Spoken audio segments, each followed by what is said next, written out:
कल हमने पदार्थ के बारे में जाना और पदार्थ को हमने भौतिक आधार पर देखा था। आज हम पदार्थ को रासायनिक आधार पर देखेंगे। तो आपके सामने यानी कि पदार्थ या द्रव्य का रासायनिक वर्गीकरण आज हम समझेंगे। पदार्थ के रासायनिक वर्गीकरण की बात करें तो रासायनिक वर्गीकरण के आधार पर पदार्थ को हम दो भागों में बांट सकते हैं, एक शुद्ध पदार्थ या प्योर सब्सटेंस या दूसरा अशुद्ध पदार्थ या इम्प्योर सब्सटेंस। इसके बाद अगर हम शुद्ध पदार्थ की बात करें तो शुद्ध पदार्थ को भी हम दो भागों में बांट सकते हैं, तत्व यानी एलिमेंट, दूसरा यौगिक अर्थात कंपाउंड। अगर हम तत्वों की बात करें या एलिमेंट्स की बात करें तो हम एलिमेंट्स को भी तीन भागों में बांट सकते हैं। पहला है धातु यानी मेटल, दूसरा है अधातु यानी कि नॉन मेटल, तीसरा है उधातु यानी मेटलॉइड्स। इस तरीके से जो शुद्ध पदार्थ होता है उसका दूसरा रूप होता है यौगिक। यौगिक को भी हम दो भागों में बांट सकते हैं, अकार्बनिक, दूसरा है कार्बनिक यानी कि इनऑर्गेनिक और ऑर्गेनिक। अगर हम शुद्ध अशुद्ध पदार्थ के बारे में बात करें यानी इम्प्योर सब्सटेंस के बारे में बात करें तो अशुद्ध पदार्थ के अंतर्गत आता है मिश्रण, मिक्सचर। मिश्रण की बात करें तो मिश्रण भी टू टाइप्स का होता है, दो प्रकार का होता है मिश्रण। पहला है समांगी मिश्रण होमोजीनियस मिक्सचर, दूसरा होता है विषमांगी मिश्रण या हेटेरोजीनियस मिक्सचर। आप फिलहाल इसका स्क्रीनशॉट ले लें और इसको उतारें। इसके बाद मैं आपको इस चार्ट में बनी सभी परिभाषाओं को धीरे धीरे समझाऊंगा। अब हम देखते हैं शुद्ध पदार्थ को। जैसे कि मैंने आपको बताया था कि शुद्ध पदार्थ दो प्रकार का होता है। पहला शुद्ध पदार्थ के अंदर आता है तत्व, दूसरा आता है यौगिक। पहला जो आता है वो आता है तत्व या एलिमेंट। तो हम थोड़ा तत्व के बारे में जान लेते हैं। तत्व की अगर हम डेफिनेशन की बात करें तो डेफिनेशन जो है तत्व की वो है ऐसे पदार्थ जो एक ही प्रकार के पदार्थ से मिलकर बने होते हैं, तत्व कहलाते हैं। ऐसे पदार्थ जो एक ही प्रकार के पदार्थ से मिलकर बने होते हैं तत्व कहलाते हैं, जैसे लोहा, तांबा, हाइड्रोजन, ऑक्सीजन आदि। और भी हो सकते हैं इसके अलावा। लेकिन अगर हम देखिए तत्व के बारे में अगर हम बात करें तो हमारी जो पृथ्वी है इस प्रकृति में जो तत्व पाए जाते हैं वो लगभग 92 एलिमेंट्स पाए जाते हैं। वैसे तत्वों की संख्या लगभग बुक्स के अकॉर्डिंग हम देखें तो लगभग 110 के प्लस तत्व हैं। किसी बुक में 118 मिल जाता है, किसी में 112 भी दे देते हैं। लेकिन ये थोड़ा फिक्स नहीं है क्योंकि नए नए तत्वों की खोज प्रयोगशालाओं के अंदर अनेकों वैज्ञानिक टाइम के अनुसार करते रहते हैं। लेकिन जो हमारी पृथ्वी पर या हमारी प्रकृति में या हमारे नेचर में जो एलिमेंट्स पाए जाते हैं वो 92 एलिमेंट्स। देखिए तत्व का मतलब मैं आपको डेफिनेशन में दे देता हूं, लेकिन वास्तव में मतलब होता है जो एक ही प्रकार के पदार्थ से मिलकर बना होता है।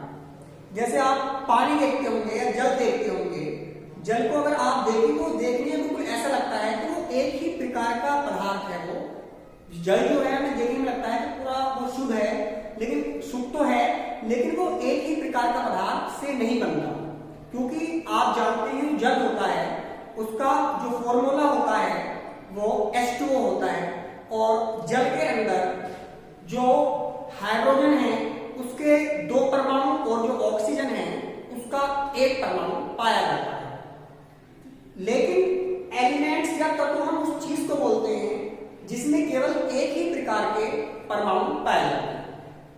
अक्सर बच्चों का क्वेश्चन होता है कि सर हम कैसे पहचानेंगे कोई चीज तत्व है या यौगिक है या पानी है वो तत्व क्यों नहीं है लेकिन देखने में लगता है। तो इसका जवाब ये है, देखिए जब मैंने आपको पदार्थ के बारे में बताया था और पदार्थ को 2 टाइप्स में हमने देखा था, भौतिक अवस्था के आधार पर और रासायनिक अवस्था के आधार पर। अगर पदार्थ को भौतिक अवस्था के आधार पर हम देखें तो पदार्थ को भौतिक अवस्था के आधार पर देखना आसान है, क्योंकि भौतिक अवस्था का मतलब होता है पदार्थ को उसकी जो भी व्यक्ति पदार्थ को अपने ज्ञानेंद्रियों के द्वारा हम उसे महसूस कर सकते हैं, उसको हम अनुभव कर सकते हैं, तो वो चीज हम आती है भौतिक अवस्था के आधार पर। हम समझ चुके थे कोई चीज ठोस है, द्रव है, गैस है, लेकिन किसी भी पदार्थ की रासायनिक अवस्था को समझना आसान बात नहीं है, क्योंकि कोई चीज एलिमेंट है ये हम देख करके पता नहीं लगा सकते।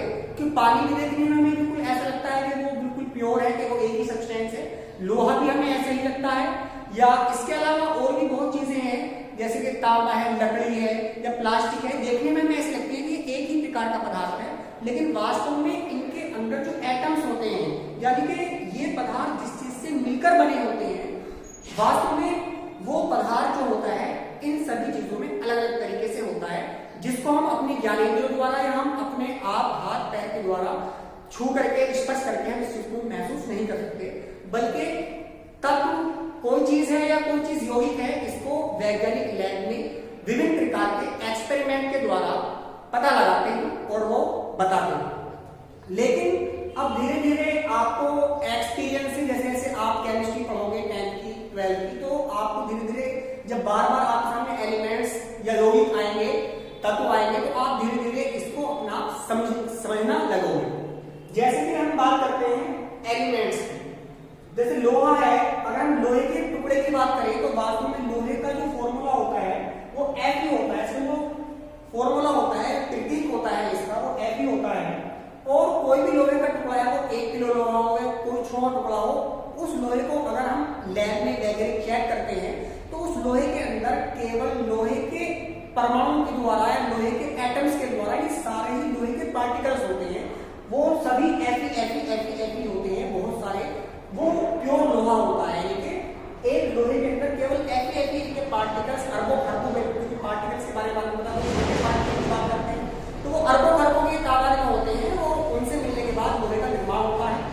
ऐसे ही तांबा होता है, वो एक तांबे की छड़ के अंदर हम देखें तो निखालिस, उसके अंदर केवल Cu होते हैं। हाइड्रोजन की बात करें तो वो केवल अपने आप में प्योर है, वो एक ही प्रकार का पदार्थ होता है। लेकिन अगर हम जल के संबंध में बात करें तो जल का फॉर्मूला H2O होता है, उसके अंदर हाइड्रोजन भी है और ऑक्सीजन भी है, इसलिए तत्व नहीं है। जल क्या है? यौगिक, जो हम आगे पढ़ेंगे। फिलहाल हम यहाँ पर तत्व या एलिमेंट्स की बात कर रहे हैं। तत्व हमारी जो पृथ्वी है या हमारी जो नेचर है, हमारी जो प्रकृति है, इसमें 92 पाए जाते हैं। बाकी प्रयोगशालाओं में इसके ऊपर के जो अलग तत्व हैं वो लैब के अंदर बनाए जाते हैं और उनकी को समय समय पर वैज्ञानिक करते हैं, वो उसके अकॉर्डिंग इनकी संख्या लगातार बढ़ती जा रही है। अगर हम तत्व की बात करें तो तत्वों को भी हम 3 भागों में बांट सकते हैं। तत्वों को हम 3 भागों में बांट सकते हैं, आपको मैंने बताया था अभी चार्ट में, उसमें तत्व को हम 3 भागों में कैटेगराइज कर सकते हैं, 3 भागों में बांट सकते हैं। पहला था धातु, दूसरा था अधातु, तीसरा था उपधातु। यानी कि पहला था मेटल, दूसरा था नॉन मेटल्स, तीसरा था मेटलॉइड्स। धातु, अधातु, उपधातु के बारे में आपको भी यहाँ नहीं समझाऊंगा, ऑलरेडी 10th क्लास की एनसीईआरटी में एक चैप्टर का नाम है मेटल, नॉन मेटल और मेटलॉइड्स। एक चैप्टर आएगा, वहां पर आपको ये चीज क्लियर हो जाएगी, इसलिए मैं यहाँ पे मैं थोड़ा खोल के नहीं बता रहा, वहां पर आप खुद सीख जाएंगे। अब हम यौगिक के बारे में बात करते हैं, यौगिक यानी कंपाउंड के बारे में अब हम बात करते हैं। कंपाउंड क्या होते हैं? कंपाउंड की डेफिनेशन है 2 या 2 से अधिक तत्वों को एक निश्चित अनुपात में मिलाने पर यौगिक बनता है, या 2 या 2 से अधिक तत्वों को जब हम एक फिक्स रेशियो में या एक निश्चित अनुपात में मिला लेते हैं तब यौगिक बनता है। देखिए जैसे जल है या पानी होता है H2, तो अगर हम जल या पानी की बात करें तो इसका फॉर्मूला होता है H2O। यानी कि जब 2 हाइड्रोजन के एटम या जब 2 हाइड्रोजन के परमाणु एक ऑक्सीजन के परमाणु से संयोग करते हैं या इनके साथ कंबाइंड होते हैं तब H2O यानी जल का निर्माण होता है। जैसे मैं आपसे कहूं कि H3O या H4O या H5O या HO, तो इस टाइप की जो चीजें हैं ये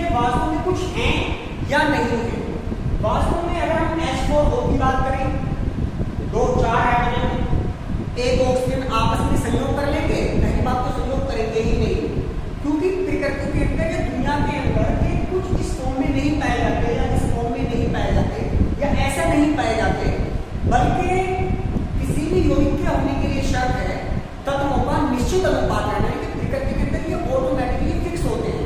जब वैज्ञानिक इन चीजों को चेक करते हैं तो वहां पर पाते हैं कि जब हाइड्रोजन और ऑक्सीजन इस रूप में होते हैं तभी पानी बनता है।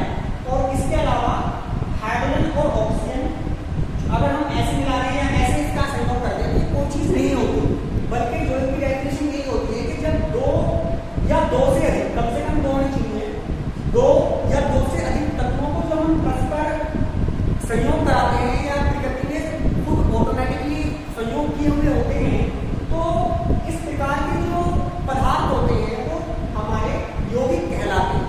जैसे जल है H2O, नमक NaCl, ये ऑटोमेटिक प्रकृति के अंदर नमक NaCl, इसमें एक एटम सोडियम का एक एटम क्लोरीन का पाया जाता है। इसी तरीके से कार्बन डाइऑक्साइड फॉर्मूला होता है CO2 आदि बहुत सारे यौगिक पाए जाते हैं प्रकृति के अंदर। चीनी हो गई C12H22O11, ग्लूकोज हो गई C6H12O6, बहुत सारे यौगिक पाए जाते हैं। यौगिक की डेफिनेशन यही होती है कि दो या दो से अधिक तत्वों को एक निश्चित अनुपात में मिलाने पर यौगिक बनता है। अगर हम यहाँ पर एक बात नोट करने की है, यौगिक के गुण उसके अवयवी तत्वों के गुणों से भिन्न होते हैं। इसका क्या मतलब है कि कोई भी यौगिक है तो उसके जो अवयवी तत्व है, इसका मतलब ये है कि कोई भी जो यौगिक होता है, कोई भी जो यौगिक होता है वो एलिमेंट्स के मिलने से बनता है, तत्वों के मिलने से बनता है। अगर हम जल के संबंध में बात करें तो हाइड्रोजन और ऑक्सीजन के मिलने से बना है। क्या हम नमक की बात करें तो ये NaCl, सोडियम और क्लोरीन के मिलने से बना है। क्या हम बात करें कार्बन डाइऑक्साइड की, ये कार्बन और ऑक्सीजन के मिलने से बना है।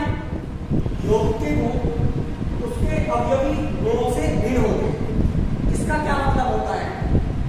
देखिए, जैसे अगर हम जल के संबंध में बात करें तो अगर हम जल के संबंध में बात करें, जल का फॉर्मूला होता है H2। अगर हम H2O में देखें, अगर हम जल के संबंध में बात करें तो जल अपने आप में क्या है, एक द्रव अवस्था में पाया जाता है। और जो हाइड्रोजन है ये अपने आप में एक गैस होती है, या ऑक्सीजन अपने आप में एक अलग गैस होती है। मतलब कि ऑक्सीजन के जो गुण होते हैं वो अलग होते हैं और जो हाइड्रोजन के जो गुण होते हैं वो अलग होते हैं। और हाइड्रोजन और ऑक्सीजन इन दोनों के संयोग से जल बनता है, जो कि एक अलग ही प्रकार का पदार्थ है। जो जल है वो एक अलग ही प्रकार का पदार्थ है, या जल के जो गुण है वो हाइड्रोजन और ऑक्सीजन से बिल्कुल अलग होते हैं। तो एक यौगिक के बारे में जानने की बात यह है कि यौगिक के जो गुण होते हैं उसकी अवयवी तत्व, अवयवी का मतलब होता है जिस एलिमेंट से वो मिलकर के बना है उसके अवयव कहलाते हैं।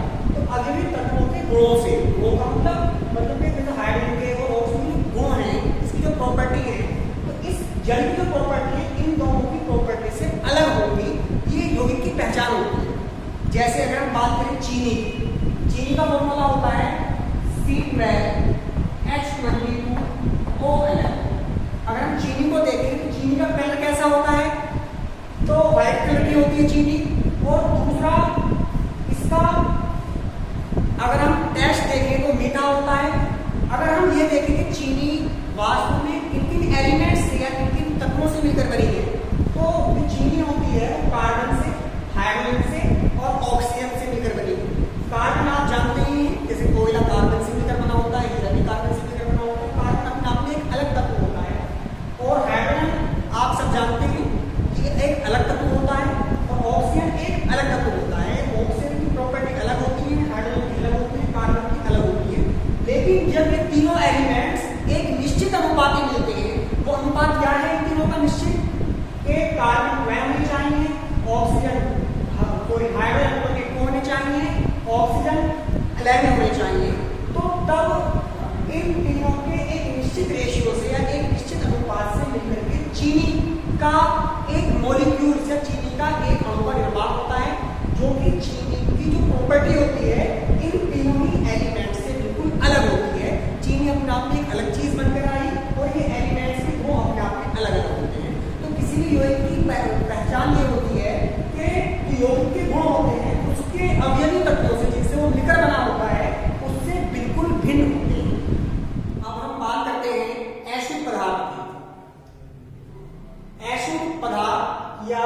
Impure substance. इम्प्योर सब्सटेंस जैसा कि मैंने आपको चार्ट में दिखाया था, ऐसे पदार्थ के अंतर्गत मिश्रण आते हैं या मिक्सचर आते हैं। इसकी डेफिनेशन होती है दो या दो से अधिक तत्वों या यौगिकों को किसी भी अनुपात में मिलाने पर मिश्रण बनता है। यानी मिश्रण की बनने की जो शर्त होती है वो ये है कि मतलब दो या दो से अधिक एलिमेंट्स को आप किसी भी रेशियो में, किसी भी अनुपात में मिला दें, वो चाहे तत्व हो चाहे वो यौगिक हो, इसमें कोई निश्चित अनुपात नहीं होगा एलिमेंट्स का, बल्कि एलिमेंट्स को किसी भी अनुपात में मिला दें या किसी भी यौगिक को आपस में किसी भी अनुपात में मिला दें तो वो मिश्रण कहलाता है। जैसे नमक का जल में मिश्रण। अगर हम इसकी बात करें, नमक अपने आप में एक यौगिक है NaCl, और जब इसको हम जल में घोल देते हैं तो जल एक अपने आप में यौगिक है। तो जल के साथ जब हम नमक को मिलाते हैं, नमक को पानी में घोलते हैं, तो हम उसको किसी भी अनुपात में, आप 1 किलो पानी में कितने नमक घोल सकते हो, तो एक मिश्रण बन जाता है। इसमें कोई फिक्स अनुपात नहीं होता। या रेत का मिट्टी में, रेत या मिट्टी का जल में मिश्रण, उसमें रेत या मिट्टी को आप पानी में घोल दें, जल में घोल दें तो एक मिश्रण बन जाएगा, और किसी भी अनुपात में कितना भी डाल दें तो वो भी अपने आप में एक मिश्रण होगा। मिश्रण के लिए कोई निश्चित अनुपात की शर्त नहीं होती। तो इसके बाद मिश्रण भी दो प्रकार का होता है, एक समांगी मिश्रण होमोजीनियस मिक्सचर, दूसरा हेटेरोजीनियस मिक्सचर। मिश्रण दो प्रकार का होता है।